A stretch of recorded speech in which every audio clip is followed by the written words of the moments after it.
Welcome. In this quick guide, you'll learn how to share a photo story on the Facebook app for PC using the new update. If you love posting stories to stay connected with your friends, this easy step-by-step process will help you do it smoothly right from your computer. First, open the Facebook app on your PC.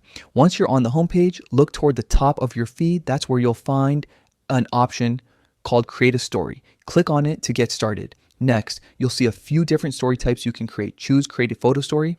This is the option that lets you upload a picture directly from your device.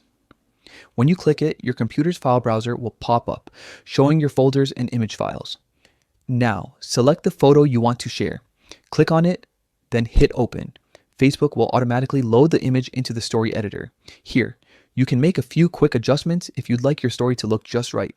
The editor lets you crop the image to focus on the best part, or rotate it to get the perfect angle. Make any small edits you want, or if you like it as it is, you can skip this step and continue. Once you're happy with how your photo looks, you're ready for the final step. Click Share to Story.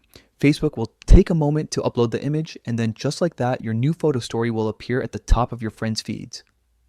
And that's all it takes. In just a few clicks, you can share your favorite photos, moments, or memories with everyone on Facebook using the latest PC update. Quick, simple, and perfect for anyone who prefers creating stories right from their desktop. If you found this walkthrough helpful, don't forget to check out more easy tutorials just like this one. Thanks for watching.